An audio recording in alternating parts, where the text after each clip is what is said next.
आपका advocate पीडिया cast में स्वागत है। मेरा नाम है फ़याज़ खालिद और आज के जो गेस्ट हैं मेरे साथ वो हैं एडवोकेट ज्योति। ज्योति मैम, आपका बहुत बहुत स्वागत है। नमस्कार।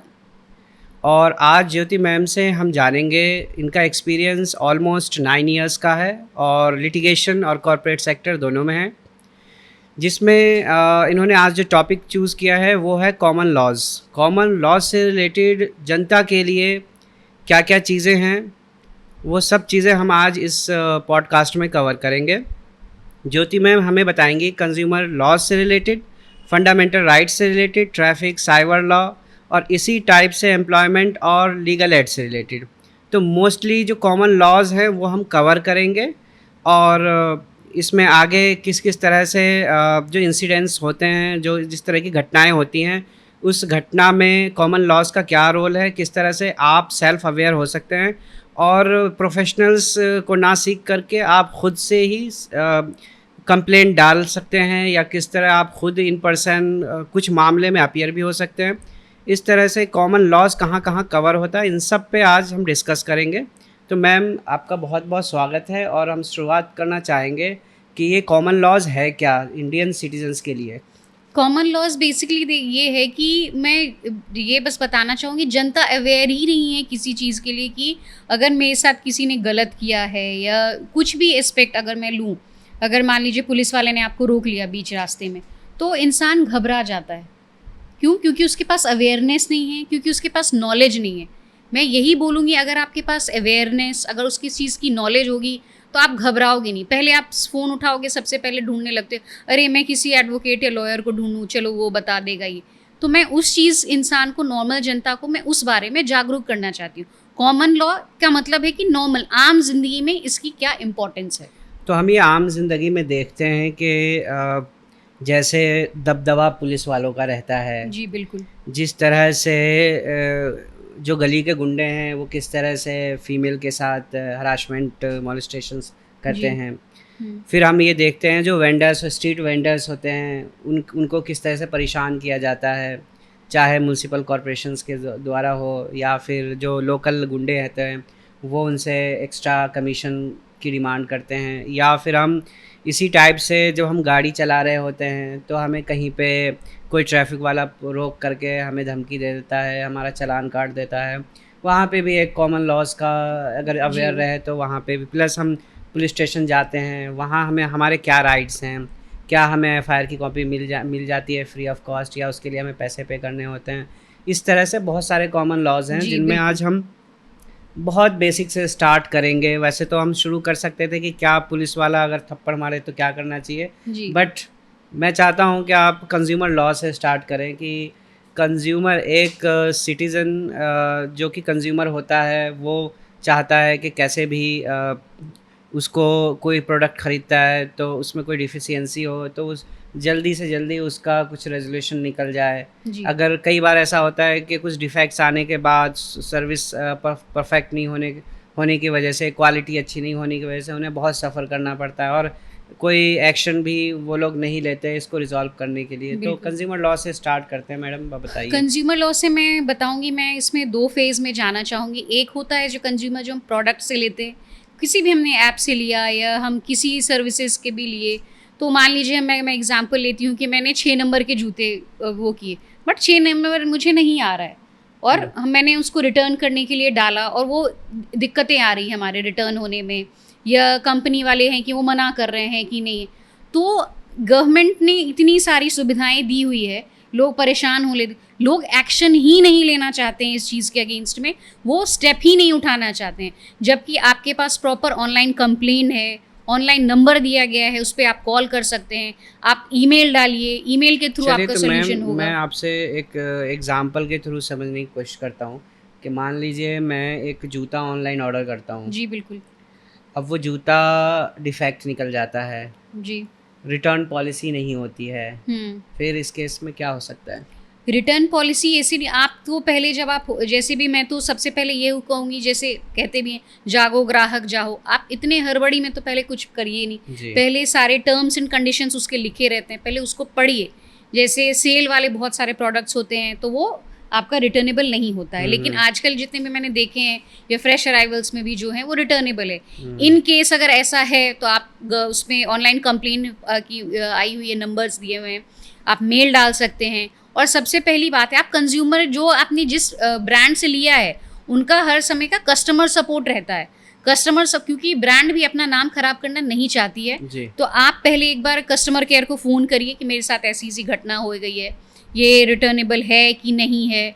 और उसके बाद नहीं है तो आप ऑनलाइन कंप्लेंट डालिए, मेल करिए, and then you will get to know the solution. Ma'am आजकल जो मिसयूज़ हो रहा है प्रोडक्ट के सेलिंग एंड परचेजिंग का, कि बहुत सारे लोग घर से कोई बिजनेस शुरू करते हैं जी। वो इंस्टाग्राम फेसबुक पे प्रोडक्ट्स के एड्स डाल देते हैं, या फिर प्रोडक्ट्स की कैटेगरी बना बना के वो उसका रील बना के डालते हैं जी। और जनता उसको परचेज़ करती है, जहाँ वो रजिस्टर्ड नहीं होती है, जहाँ कोई पॉलिसी नहीं बनी होती है, कहीं रिटर्न या रिफ़ंड का कुछ इस तरह का सिस्टम नहीं होता है। इस तरह के मामले में कई बार ऐसा भी देखने में आया है कि आपने उस प्रोडक्ट को ख़रीदने के लिए आप ट्रस्ट करके पैसे पेमेंट कर देते हैं, बट वो प्रोडक्ट नहीं आता, कई बार आपको ब्लॉक कर दिया जाता है, कई बार प्रोडक्ट आपको डिलीवर होता है तो वो बहुत ही डिफेक्टिव रहता है या लो क्वालिटी का प्रोडक्ट रहता है, इस मामले में रिटर्न नहीं होती। इस तरह की चीज़ें देखने को मिलती हैं। जी बिल्कुल। आपने बहुत अच्छा टॉपिक रेज़ किया है इस बारे में। मैं यही बोलूँगी कि आजकल जैसे बहुत सारे प्लेटफॉर्म हैं, फेसबुक है, इंस्टा है, बहुत सारी आती है। नॉर्मल आप गूगल में भी देखिएगा तो बीच में एड्स वगैरह आते रहते हैं।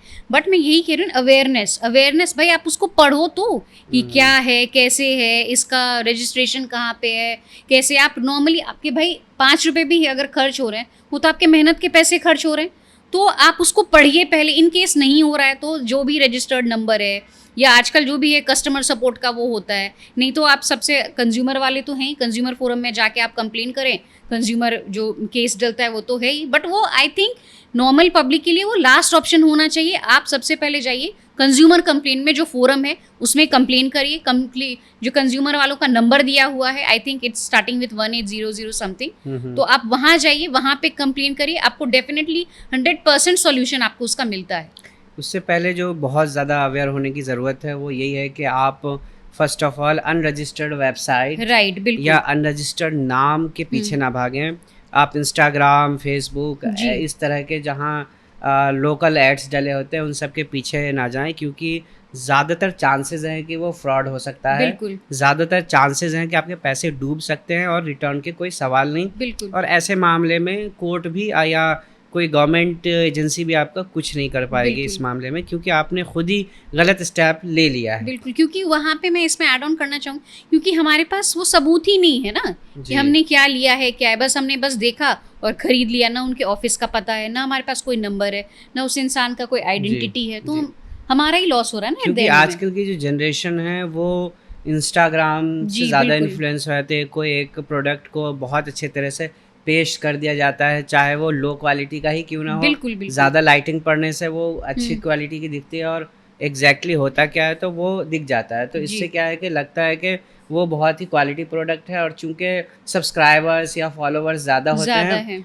तो उससे एक ट्रस्ट बिल्ड हो जाता है, और वहीं पे बहुत फ्रॉड इस तरह के निकलते हैं। ये सब्सक्राइबर्स से मैं एक और चीज़ ऐड करूंगी, आजकल तो सब्सक्राइबर्स भी खरीदे जा रहे हैं, फॉलोअर्स भी खरीदे जा रहे हैं। Exactly. वो बहुत ही मिनिमम अमाउंट में बोलूँ 1000-2000 में, तो वैसा पे आप कैसे ट्रस्ट करिएगा। बट आपका तो हार्ड अर्न मनी है ना वो। तो मैं इसको वही बोलूँगी कि आप पहले, that is what I am telling ना, अवेयरनेस, एवरी टाइम अवेयरनेस, पढ़ के खरीदो, देखो कहाँ से अगर कल को वो अगर गलत भी हो जाएगा तो आप क्या कर सकते हो, स्टेप ले सकते हो, कैसे स्टेप ले सकते हो। That is what I am talking about the awareness thing. जी। तो ये तो हो गई कंज्यूमर से रिलेटेड बातें कि आपको सेल्फ अवेयर रहना पड़ेगा, और इसमें अगर कुछ इश्यूज फेस करते हैं तो आपको खुद ही इस एक्शन लेना है, खुद ही आपको ऑनलाइन कंप्लेंट्स डाल के इसका रेजोल्यूशन निकालना है। जी बिल्कुल। अब बात करते हैं मैडम के लोगों में जो इंडियन सिटीज़न हैं उनको फंडामेंटल राइट्स का नहीं पता, फंडामेंटल ड्यूटीज़ का नहीं पता। जब राइट्स का उन्हें नहीं पता, फंडामेंटल राइट्स का, तो कई जगह ऐसा होता है कि उनके साथ कोई मतलब एक मान लीजिए कि ह्यूमन राइट्स का वायलेशन हो जाता है। जी बिल्कुल। कई बार गवर्नमेंट एजेंसीज उनके फंडामेंटल राइट को इन्फ्रिंज कर देती हैं। अब उन्हें पता नहीं है कि मेरा ये भी राइट्स है, इस तरह से भी हम कर सकते हैं। तो इस बारे में थोड़ा सा आप अवेयर करने की कोशिश कीजिए। जो फंडामेंटल राइट है, पहले तो मैं कहूँगी जैसे फ्रीडम ऑफ स्पीच है, फ्रीडम ऑफ इक्वालिटी है, जो भी है। तो हम उस पे हम बिल्कुल वो नहीं कर सकते कि आपको जेंडर बेसिस पे या कास्ट बेसिस पे आपको किसी की सैलरी ज़्यादा है या कम है। ये तो इंडियन कॉन्स्टिट्यूशन में रिटन है। तो आपको, मैं तो इस बेसिस पे बोलूँगी कि ये एजुकेशन जो है स्कूल से ही स्टार्ट हो जाता है। तो हम ना कि जो जनरल पब्लिक तो है ही, हम बच्चों को जागरूक करना चाहिए, स्कूल से इनफैक्ट जागरूक करना चाहिए कि भाई बेटा देखो, कल को तुम्हारे साथ अगर तुम यहाँ जाओगे तो तुम्हारे साथ क्या क्या दिक्कतें आ सकती है। तुम अपना बोल सकते हो, अपने राइट टू स्पीच है, जो right of freedom of speech है, राइट टू नॉर्मल प्रोटेस्ट भी है, जो अगर हार्म नहीं कर रहे हैं तो आप प्रोटेस्ट भी कर सकते हैं। तो these are into fundamental rights, these are also the outcome of awareness. So these are the things I would like to point it out. Okay, कुछ हम हाइलाइट्स जानना चाहते हैं ट्रैफिक रूल से रिलेटेड। लोगों को पता नहीं है, बहुत सारे लॉज हैं। इवन के जब मैं पढ़ रहा था तो मुझे पता चला कि अगर हेलमेट का वो जो बेल्ट होता है उसको नहीं लगाएंगे तो उस पर भी 1,000 रुपये फ़ाइन का प्रोविज़न था। जी बिल्कुल। तो इस तरह से बहुत छोटी छोटी चीज़ें हैं। ट्रैफिक वाले पे मैं ये बोलूँगी, जैसे अब क्या होता है कि बहुत सारी जगह स्टेट वालों का बहुत, या गाँव में होता है लोग, और पुलिस वाले भी इसी चीज़ का फ़ायदा उठाते हैं कि उनको, क्योंकि सामने वाले को नहीं पता है कि भाई क्यों, क्योंकि उनको अवेयर ही नहीं है। उनको लगता है अरे पुलिस वाला आ गया तो हम डर जाएंगे। पुलिस जबकि हमारी सहायता के लिए, जनता के सुरक्षा के लिए, बट अब जहाँ किसी को मौका मिलेगा तो सब अपना फ़ायदा उठाते ही हैं। अब जैसे आपने हेलमेट की बात की, उन्होंने लगाया नहीं है, तो आप उनको पहले ये बोलिए कि भैया आप मेरा डॉक्यूमेंट देख लीजिए। अब जैसे डॉक्यूमेंट्स मांग लेते हैं, कभी कभी ऊंची आवाज़ में बात कर लेते हैं लोग, तो लोग घबरा जाते हैं उस चीज़ को लेकर के, अरे पुलिस वाले आ गए, पुलिस वाले ने मुझे ऊंची आवाज़ में बात करी, अब क्या होगा। आप पहले सबसे विनम्रतापूर्वक पहले शांत रहें, उनको बोलें कि अगर मेरा जो भी चालान है आप काट दीजिए, मैं कोर्ट में जमा करूँगा, ये करूँगी, जो भी जैसे है। और जैसे ही आप उनको बोलिएगा ना, तो उनको, पुलिस वालों को भी पता है, अरे इसको अवेयरनेस है, he is aware of these things, उसको लॉ के बारे में पता है, क्या करना है वो सब पता, तो ऑटोमेटिकली वो भी कूल डाउन हो जाएंगे। और वो आप देख लीजिएगा जो टोनैलिटी में जो डिफरेंस आता है, जो पहले उन्होंने ऊंची आवाज़ में बात की थी, और फिर आप जब इस चीज़ों की जिक्र करोगे तो फिर आपको दिखेगा कि दोनों में कितना डिफरेंस आता है। ओके, तो थोड़ा सा हम इसी को एक्सटेंड करके चलते हैं जी। कि मान लीजिए हम कई बार हेलमेट नहीं लगाते, कई बार चूँकि दिल्ली में बहुत ज़्यादा पोल्यूशन का मसला है। जी बिल्कुल। तो वो पोल्यूशन अगर आपने नहीं बना रखा है सर्टिफिकेट उसका, तो उस पे बहुत ज़्यादा फ़ाइन चार्ज हो जाता है। बिल्कुल। कई बार आप ड्राइविंग लाइसेंस कैरी नहीं करते या फिर ड्राइविंग लाइसेंस आपके पास नहीं होता है। कई बार इंश्योरेंस एक्सपायर होता है, कई बार आपके नंबर प्लेट हटे होते हैं। तो इन सब चीज़ों पे किसी मोड़ पे पुलिस वाले या ट्रैफिक पुलिस आपको मिलती है और फ़ाइन चार्ज कर देती है, चालान बन जाता है उसका। तो इस चीज़ को कैसे टैकल किया जाए? क्योंकि मैंने ये देखा है कि बहुत लोग घबरा जाते हैं। बिल्कुल। वो लोग कोशिश करते हैं कि अगर 20,000 रुपये, 50,000 रुपये, कई मैंने कार पे देखे हैं कि 50,000 रुपये का फ़ाइन हो रखा है। बिल्कुल। और मल्टीपल फ़ाइन हो रहते हैं। और अगर आप हाईवे पे जा रहे हैं, कहीं अगर 100 किलोमीटर का हाईवे है, उस पे 10 जगह अगर कैमरा लगा हुआ है स्पीड कंट्रोल का, तो अगर आप फुल स्पीड में, आप अवेयर नहीं है कि क्या क्या स्पीड में कितना मेंटेन करना है, और फुल स्पीड में आप जा रहे हैं, अगर उस 100 किलोमीटर को पास कर लेते हैं तो वो 10 कैमरे से 10 बार चालान हो जाता है आपका। तुरंत आपको, अगर एक स्पीड पे 10,000 रुपये का है, तो इस तरह से करते करते वो 50,000, 70,000 तक के भी चालान हैं। बिल्कुल। ऐसे मामलों में क्या करना चाहिए कि लोग घबरा जाते हैं? ऐसे मामले में पहले तो मैंने वही बोला कि आजकल डिजी लॉकर का वो प्रोविज़न है, आप डिजी लॉकर रखिए, उसमें ड्राइविंग लाइसेंस रखिए, अपना आरसी रखिए, जो भी है, and that is an valid document. Government ने खुद वो किया है। जब आप जैसे एयरपोर्ट पे भी जाते हैं तो आजकल डिजी लॉकर से आपका चेक इन भी हो जाता है, you get a pass as well. तो उसमें मैंने वही बोला कि एक तो पहले जो आरसी वाला सॉल्यूशन मैंने आपको दे दिया, ड्राइविंग लाइसेंस का मैंने वहीं देर एंड देर सॉल्यूशन दी। जब जैसे आप कह रहे हैं कि 10 कैमरा से आपकी चीज़ें गई, आप उनको बोलो कि मैं देने के लिए तैयार, आप ऑनलाइन करो ना। फिर आप ऑनलाइन फाइल करते हैं, यहाँ पे आपका जो भी डॉक्यूमेंट्स होता है, फिर हमारे लोक अदालत होता है, लोक अदालत में आपका वो फाइन या तो वेव ऑफ हो जाता है या मिनिमम कॉस्ट पे आपकी वो चीज़ें हो सकती है। उसमें आपको एडवोकेट, लॉयर, इन सब चीज़, क्योंकि आपको उस चीज़ के बारे में नॉलेज है, आप इस चीज़ के बारे में अवेयर हैं, तो उसमें आपको हेडेक भी नहीं होगा। और अगर आप सोचते रहेंगे आपके पास नॉलेज ही नहीं है, आपके पास ये कि अरे वो जमा होते गया, 6 महीने हो गए, 7 महीने हो गए, तो मैं उसी चीज़ के बारे में कह रही हूँ कि इन सब के बारे में अगर हमें नॉलेज होगा, इंसान को अगर परख होगी इस चीज़ की, तो ऑटोमेटिकली उस चीज़ से वो जी। इरेडिकेट हो जाते हैं चीज़ें। तो इसमें जो मेन स्टेप यही है कि जब भी इस तरह के कोई चालान आए, हुँ, सबसे पहले आप एक ऑथेंटिक ऐप या गवर्नमेंट की वेबसाइट पे जाके बिल्कुल। वहाँ चेक हाँ, कीजिए कि आपका कितना चालान हुआ है। हुँ। चालान चेक करना फ्री ऑफ कॉस्ट है, अपना ऑनलाइन, नंबर हाँ, डालिए, ऑनलाइन सारी चीज़ें अवेलेबल हैं। इन्फॉर्मेशन डालिए और हुँ, आपको कितने चालान किस-किस डेट में हुए, कितने रुपीज़ के हुए, वो दिख जाएगा। दिख जाएगा। उसके बाद जो अदर स्टेप है कि सपोज़ कीजिए 10,000 का चालान है,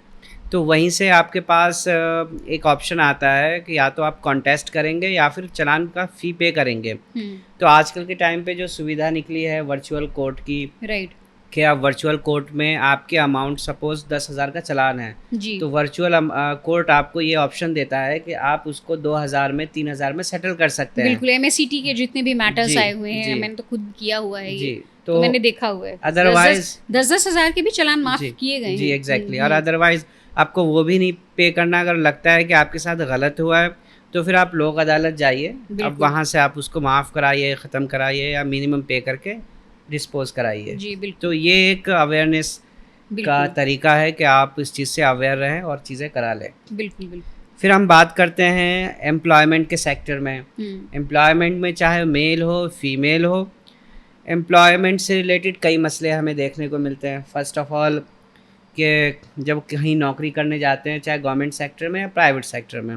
जी, प्राइवेट सेक्टर की अगर हम बात करें कि मेजॉरिटी प्राइवेट सेक्टर में काम बिल्कुल। करती है। हुँ, प्राइवेट सेक्टर में फ़र्स्ट ऑफ़ ऑल आपको प्रोबेशन पीरियड का एक नोटिस मिलता है। जी, उसके बाद रेगुलर अपॉइंटमेंट लेटर मिलता है। बिल्कुल। उसके बाद आपके उसके अंदर सारे टर्म्स, कंडीशंस और सैलरी सब कुछ मेंशन रहती है। जी, जब आप उसमें प्रोसीड करते हैं तो आपको बहुत सारे आपके राइट्स इन्फ्रिंज हो जाते हैं, हुँ। बहुत सारे आपके राइट्स को लिमिटेड कर दिया जाता है। तो इसमें क्या-क्या चीज़ें होती हैं? ज़रा थोड़ा एक्सप्लेन कीजिए मुझे अब मैम। जैसे आपने उसकी बात करी प्रोविज़न पीरियड की, तो एक तो ये आप नहीं कर सकते पहले इनिशियली अगर मैं बात करूँ अगर 10 साल पहले की बात करूँ तो जेंडर बेसिस पे बहुत होता था कि अगर मेल है तो उसकी सैलरी 25,000 हो रही है, वही अगर फीमेल है तो उसको 5,000 पे कह रहे हैं। तो वो आप उसके लिए अप्रोच कर सकते हैं। हुँ, पॉश आ गई है, अगर कोई हैरेसमेंट हो रहा है आपका उस ऑफिस के अंदर हो रहा है, तो एक प्रॉस कमिटी की गठन की गई है, आप उसको अप्रोच कर सकते हैं आपके द्वारा। और जैसे आपने बोला कि प्रोबेशन पीरियड है, आपको उसमें डिफ़िकल्टी आ रही है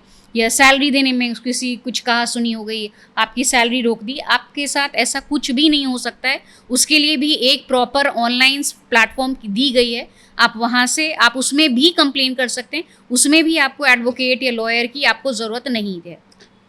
तो मैम ये किस तरह का प्लेटफ़ॉर्म होता है और क्या मैं एक एग्ज़ाम्पल से जानना चाहूँगा कि मान लीजिए एक हमारे पास एक एम्प्लॉयी है। जी, वो एम्प्लॉयी क्या करता है, छुट्टी कर हमारे अंडर में कोई एम्प्लॉयी है, वो जी। छुट्टी करता है हुँ, और 4-5 महीने काम किया, उसके बाद बिना किसी कारण से छुट्टी किया। हुँ, फिर हमें लगा उसकी वजह से हमारा बहुत नुकसान हो रहा है, हमने जी, उसे टर्मिनेट कर दिया। हुँ, कॉज़ भी हमने बताना ज़रूरी नहीं समझा, हमने कहा आप कल से मत आना। जी, अब वो परेशान है, एक तो कि हमें कॉज़ बताया जाए, जी, वो परेशान है कि हमें रीइंस्टेट किया जाए, जी, वो परेशान है कि उसकी जो पेंडिंग सैलरी है वो रिलीज़ हो जाए। जी। तो इस कंडीशन में क्या किया जा सकता है? इस कंडीशन में आपका लेबर लॉज़ का उसमें आ जाता है, पिक्चर में आ जाता है। तो आप पहले उनसे वो रीज़न माँगेंगे कि आपने क्यों नहीं दिया। हो सकता है उनकी खुद की भी गलती हो, तो आप उसको पहले बोलिए कि मेरे को एक प्रॉपर प्लेटफ़ॉर्म में बताइए कि क्यों टर्मिनेट किया। आपने मुझे एक टाइम पीरियड भी नहीं दिया कि भैया रीज़न ये है और सैलरी का है, तो आप पहले उसको अप्रोच कर सकते हैं या तो फिर लेबर कोर्ट में जाइए, लेबर कोर्ट में हुँ, कंप्लेंट डालिए और वहाँ पे जैसे एक कंसिलिएशन टर्म्स आपने सुना जी। होगा। तो वहाँ पे कोशिश यही की जाती है कि एक म्यूचुअल अंडरस्टैंडिंग के थ्रू अगर प्रोसेस अगर उसको वापस रखना चाहते हैं तो वो रख लेते हैं और अगर आपको टर्मिनेट करना चाहते हैं तो वो पिछली जो आपका कहते हैं फुल एंड फाइनल सेटलमेंट जो होती है वो कर देते हैं। अभी मेरे साथ अभी लखनऊ का ही मैटर चल रहा था, हुँ, हुँ, हमारी कंपनी ने भी ऐसे ही किया था, तो वो कंसिलिएशन के ही थ्रू रिजॉल्व हो गया था। ओके। हुँ, अच्छा मान लीजिए कि मैं कहीं नौकरी करता हूँ जी, और 6 महीने तक मुझे ठीक-ठाक सैलरी मिल रही होती है। जी, 7वें महीने वो मेरी सैलरी डिक्रीज़ कर देते हैं, हुँ, क्योंकि उनकी कंपनी का लॉस हो रहा होता है किसी वजह जी, से, हुँ, तो वो सारे एम्प्लॉयी की सैलरी डिक्रीज़ कर देते हैं। चूँकि ये चीज़ अपॉइंटमेंट लेटर में कहीं मेंशन नहीं था, जी, और अब कंडीशन है कि या तो मैं विड्रॉ कर लूँ, हट जाऊँ, जी। या फिर मैं लेस सैलरी पे कंटिन्यू करूँ। हुँ। तो ये कहीं किसी टाइप का आपको लगता है कि रूल ब्रेक हो रहा है? रूल तो डेफ़िनेटली ब्रेक हो ही रहा है इसमें। बट अब इसमें यही है कि आप उसके थ्रू जा सकते हैं कि आपने जब हमें ऑफ़र लेटर दिया था, तो आपने उस चीज़ की मेंशन नहीं करी थी कि भाई 6 महीने आप दोगे तो मेरे को फुल सैलरी दोगे, 7वें महीने ये कर सकते हो। तो आप इसमें आजकल 2 चीज़ें पिक्चर में आ गई है, आप उसमें लेबर लॉज़ में भी जा सकते हैं या डायरेक्ट कंपनी में भी अप्रोच कर सकते हैं। कई बार हमें देखने को मिलता है कि हमने चलो किसी भी कारणवश हमें हटना था वहाँ से, हुँ, रिज़ाइन का लेटर दे दिया। हुँ, अब जो पेंडिंग सैलरी है वो रिलीज़ नहीं हो रही है। हुँ। इस कंडीशन में क्या किया जाए? हमने कई बार ईमेल्स पे ईमेल्स, कॉल्स पे कॉल्स, सारी अथॉरिटीज़ कंपनी के जो भी हैं सबको कर लिया, लेकिन हुँ। कोई सुन नहीं रहा है। तो उसमें उस केस में मैं ये बोलूँगी कि पहले आपके टर्म्स एंड कंडीशन आपने क्यों रिज़ाइन किया है? आपका कोई बैकलॉग है या मान आपने कोई लीजिए कि वैलिड रीज़न है, हमने हुँ, रिज़ाइन दिया है। जी, अब वो कंपनी है जो या तो सुस्त है या फिर वो देना नहीं चाहती है, जी। इस कंडीशन में। इस कंडीशन में तो अब वही एम्प्लॉयर का पहले आप अपने जो भी जब आपने जॉइन किया था, तो आपके जो जॉइनिंग लेटर होता है उसमें क्या-क्या टर्म्स एंड कंडीशन थे, आप पहले उसको पढ़िए, उसके थ्रू देखिए कि क्या है, कैसे and then approach to labour law court. ये सब जो होता है एम्प्लॉयर-एम्प्लॉयी रिलेशनशिप जो जितने भी होते हैं, तो ये लेबर लॉ कोर्ट में ही डील किए जाते हैं। तो मैं तो बोलूँगी कि उस चीज़ में आप वहाँ अप्रोच करिए, वहाँ पे आपको पूर्ण रूप से इसकी सहायता की जाती है और अगर नहीं होता है तो फिर वहाँ पे लीगल एड का भी पिक्चर अब आता है क्योंकि वहाँ पे भी लीगल एड सुविधा प्रोवाइड करने लग गए तो हैं। चलिए, अब लीगल एड की बात की है तो मैं हुँ, चाहूँगा कि आप लीगल एड पे विस्तार से बताएँ। जी, चूँकि लीगल एड का नेटवर्क बहुत ब्रॉड बनाया गया है। अगर हम बात करें इसके हायरार्की की तो तालुका लेवल से लेके नेशनल लेवल तक है। जी, बिल्कुल। नेशनल, स्टेट, डिस्ट्रिक्ट, फिर उसके बाद आपका तालुका, इस टाइप से बना हुआ है। तो ये गरीब लोगों के लिए कुछ कैटेगरी भी बनाई गई है कि इस तरह के लोगों के लिए लीगल एड की सुविधा है। तो जी। थोड़ा सा आप इसके बारे में बताइए। जब लीगल एड एक्चुअली गवर्नमेंट ने उनके लिए बनाए हैं जो बिल्कुल ही अफोर्ड नहीं कर पाते हैं लिटिगेशन अगर मैं बात करूं जो प्रॉपर प्रैक्टिस है तो ये बेसिकली महिला के लिए हो गया बच्चों के लिए हो गया इसके लिए हो तो एक उसके सर्टेन क्राइटेरियाज हैं ये आपको वो बताना पड़ेगा दिखाना पड़ेगा कि आप कैसे अफोर्ड नहीं कर सकते हैं तो वहाँ से आपको गवर्नमेंट अप्रोच करती है एक महिला के लिए एक बच्चों के साथ अगर कुछ कांड हो जाता है उसके लिए या बुजुर्ग हैं या उनके लिए उनके बच्चों ने उनको निकाल दिया है तो उसके थ्रू जो ये लीगल एड का जो है वो बहुत ब्रॉडर स्पेक्ट्रम है। अब आपने जैसे हायरकी बोली कि डिस्ट्रिक्ट कोर्ट में है, हाई कोर्ट में है, वो उसमें तो वो आपका अप्रोच कैसे है? वहाँ पे आप किसी पढ़े लिखे इंसान की या कोई आप नॉर्मल अगर किसी आप कोर्ट में भी चले जाएँगे तो वहाँ पे भी सुविधा दी गई है। इंक्वायरी काउंटर होता है, आप उनको प्रॉब्लम बताइए, वो आपको लीगल एड तक लेके वहाँ तक पहुँचाते हैं। तो यही मैं बोलना चाहूँगी कि आप घबराएँ नहीं। या पुलिस स्टेशन में भी जाते हैं तो लोग घबराते हैं किसी चीज़ को लेके, अरे मुझे पुलिस वालों ने बुला लिया, ये पुलिस है या एडवोकेट है। बहुत टाइम पे मेरे को तो ये मैं अपनी पर्सनल लाइफ में मैंने सुना है, अरे वो तो एडवोकेट है, वो तो फँसा देगी। अरे कैसे फँसा देगी? कोई कैसे कर देगा? जो नॉर्मल जनता के लिए लॉ है, वही मेरे लिए भी लॉ है। तो अगर आप ये चीज़ से अगर डरते हैं, जनता से डरते हैं या एडवोकेट से डरते हैं, तो ये बहुत गलत बात है। अगर आपको दिक्कत हो रही है, किसी चीज़ में नहीं समझ आप जाइए तो उस प्लेटफॉर्म पे तो जाइए। वहाँ आप कोर्ट में जाइए, आपको ऑटोमेटिकली सॉल्यूशन मिल जाएगी।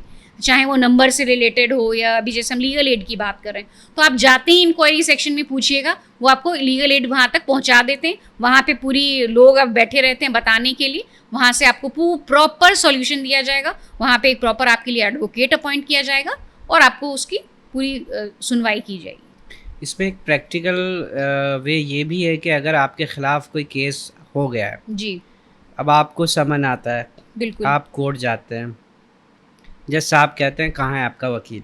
जी, आप कहते हैं कि सर मैं बहुत गरीब हूँ, मैं वकील अफोर्ड नहीं कर सकता।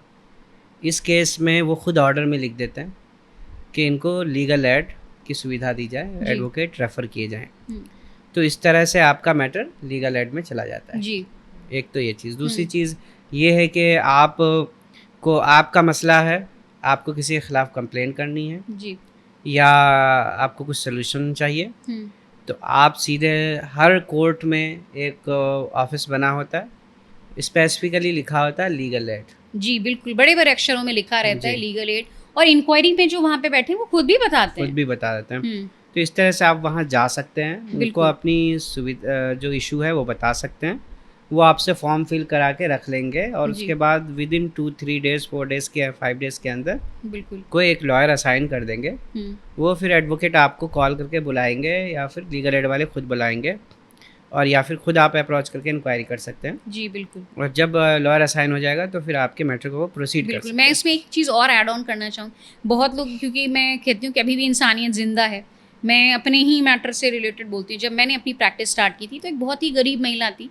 उनको बहुत जला के मारने की कोशिश की गई थी, उनके 2 बच्चे थे। जी। बहुत बुरी तरीके से रो रही थी और जज ने बोला कि नहीं तुम अपने वकील, क्योंकि बहुत टाइम पे जजेस नहीं सुनते हैं, बिकॉज़ जी। आपको पता होगा। तो मैंने उनकी बात सुनी, तो मैंने प्रो बोनो किया उनके लिए। हुँ, प्रो हुँ। बोनो मैं बताना चाहूँगी फ्री में। कुछ भी चीज़ें आप फ्री में कर रहे थे, लीगल उस शब्द में उसको प्रो बोनो बोलते हैं। तो बहुत सारे हैं अभी भी जो प्रो बोनो करने के लिए भी तैयार रहते हैं। तो आपको प्रो बोनो एडवोकेट्स भी मिल जाते हैं बहुत सारे कोर्ट में। जी, लेकिन जो गवर्नमेंट की फैसिलिटीज़ है पहले वहीं अप्रोच करना चाहिए। जी, प्रो बोनो तो हम खुद एक्सटेंड होके आते हैं जी और बिल्कुल। हम ऐसे हर किसी से टकरा भी नहीं सकते या जी, कोई हमसे बिल्कुल। टकरा नहीं सकते। Right, right. तो आपको पहले तो लीगल एड में ही जाना बिल्कुल, चाहिए, बिल्कुल। एंड देन अगर कोई एडवोकेट जानकार हैं तब उनसे पूछ सकते हैं प्रो बोनो के लिए। मेरा एक्चुअली वो है कि आपका लाइन खुला होना चाहिए, आपको बस सॉल्यूशन मिलना चाहिए। एक लीगल हेड है ही, दूसरा मैंने आपको प्रो बोनो वाला बता दीजिए, क्या पता आप किसी को अप्रोच करें, वो तैयार ही हो जाएँ। हमें तो सॉल्यूशन से मतलब है। मैम कुछ और बातें हैं जो आप जनरल कॉमन लॉज़ से रिलेटेड हो जनता के लिए? जनता के लिए मैंने आज ये चीज़ बहुत देखी हुई है कि जैसे सुप्रीम कोर्ट की गाइडलाइंस आई हुई है, जो सर्विस चार्जेस होते हैं, हुँ, जो आपके बड़े-बड़े रेस्टोरेंट्स में हो गए, मैं नाम नहीं लेना चाहूँगी, मेरे साथ बहुत बारी ये घटना हो चुका है पर्सनल लाइफ में। वो आजकल अब वो सर्विस चार्जेस चार्ज करते हैं और कहते हैं कि अरे मैडम मैंने तो लिख रखा है दरवाजे पे, आप वहाँ देख लीजिए। नोएडा है, गुड़गाँव है, हुँ। बहुत सारी दिल्ली में भी बहुत सारे हाई प्रोफाइल है उस चीज़ को लेकर के। बट सुप्रीम कोर्ट की गाइडलाइंस आई हुई है कि आपको सर्विस चार्ज अगर देना है तो आप तभी दे सकते हैं। लेकिन ये आजकल ज़बरदस्ती बिल में वो कर देते हैं और अब लगता है कि ठीक है बड़े लोग आए हैं, बड़े उसमें आए हैं तो हम क्यों दें? लेकिन क्यों दें हम जब आपको सरकार ने सुप्रीम कोर्ट की गाइडलाइंस ही आई हुई है कि जब आपकी इच्छा है तो दीजिए, ना तो नहीं दीजिए। तो आप ज़बरदस्ती बिल में लिख कर के क्यों दे रहे हैं? चलिए एक चीज़ और भी है कि एक तो हम बिल में इंक्लूड नहीं जी, करते हैं बिल्कुल। क्योंकि कई बार वो लोग भी अवेयर हो जाते हैं हुँ, कि गाइडलाइंस है। बिल्कुल। लेकिन वो जो गेट पे लिख देते हैं कि आप वो गाइडलाइंस तो है, इट्स ओके, हुँ, लेकिन अगर आप मेरे कैफ़े में एंटर कर रहे हैं तो बाहर के कंडीशन को पढ़ लीजिए। जी। तो अब अगर आप एंटर कर जाती हैं तो क्या वो सर्विस चार्ज बाइंडिंग हो जाता है आप पे? जी, बिल्कुल बाइंडिंग नहीं होता है जब किसी सुप्रीम कोर्ट से बड़ा कोई वो है क्या बनाने वाला लॉ को? नहीं। आप उस चीज़ में आप ये बोलिए कि भाई मेरे पास पूरा सुप्रीम कोर्ट के ऑर्डर्स हैं, मैं उससे अवेयर हूँ उस चीज़ के लिए। भले ही वो आपको पब्लिकली नहीं डील करेंगे, बोलेंगे मैम आप बिलिंग काउंटर पे आ जाइए, वो वहाँ पे हटा देते हैं। और अभी मैंने रिसेंटली मैं अपना खुद का पर्सनल एक्सपीरियंस शेयर करूँगी। मैं बहुत उसमें यही खान मार्केट में ही थी मैं, उन्होंने नया शब्द वो किया है, that is like awareness from my side. हुँ, हुँ। वो सर्विस चार्ज लिख नहीं करके वो ग्रैटिट्यूड डालते हैं। तो प्लीज़ आप मेक श्योर कि देख लीजिए कि इसके सिनोनिम्स को यूज़ करके आपके खुद के हार्ड अर्न मनी ना वसूले जाएँ। तो वो चीज़ है, बहुत चीज़ों पे बकझक भी हो जाती है, बट आप अपनी बातों पे स्टिक करिए और उनको बताइए कि हाँ भाई मैं अवेयर हूँ इस चीज़ के लिए। वो आपको मैंने बोला ना कि उन्होंने दरवाजे पे लिख रखा है, भाई आप बताइए उनको कि ये गलत है, आप गलत कर रहे हैं मेरे साथ। हुँ। तो वो देखेंगे, वो ऑटोमेटिकली वो चीज़ें करते हैं, हटाते हैं वो सर्विस टैक्स को लेके। तो इसी तरह से बहुत सारे कॉमन लॉज़ हैं और जिसमें आपको खुद अवेयर होने की ज़रूरत है, और आज मैम ने एक इनिशिएटिव लिया कि कॉमन लॉज से रिलेटेड आपको जागरूक करें। इसी टाइप से बहुत सारे कॉमन लॉज़ हैं। फिर किसी नए एपिसोड में मैडम के साथ हम ज़रूर चाहेंगे कि एक नए जी, बिल्कुल। पॉडकास्ट में आप आएँ और किसी नए बिल्कुल। इश्यूज़ पे आप बात करें। तब तक बहुत बहुत शुक्रिया, इस धन्यवाद। प्रोग्राम में आने के लिए आपका शुक्रिया। बहुत-बहुत तो धन्यवाद इस आपको प्रोग्राम को मैं बुलाया मेरे यहीं को। पे ख़त्म करता हूँ। Thank you. मैं एक चीज़ कंक्लूड करना चाहूँगी इस चीज़ को लेके कि लॉ सिर्फ कोर्ट रूम्स के लिए नहीं है, लॉ आपके लिविंग रूम के लिए है, लॉ आपकी गलियों के लिए है, लॉ आपके मंदिर के लिए है, लॉ हर जगह है। तो प्लीज़ अवेयर रहें इस चीज़ के लिए, लोगों से पूछें, घबराएं नहीं, आपकी सहायता करने के लिए सब लोग यहाँ पे प्रस्तुत हैं। धन्यवाद। तो चलिए इस बात के साथ इस प्रोग्राम को यहीं ख़त्म करते हैं। शुक्रिया।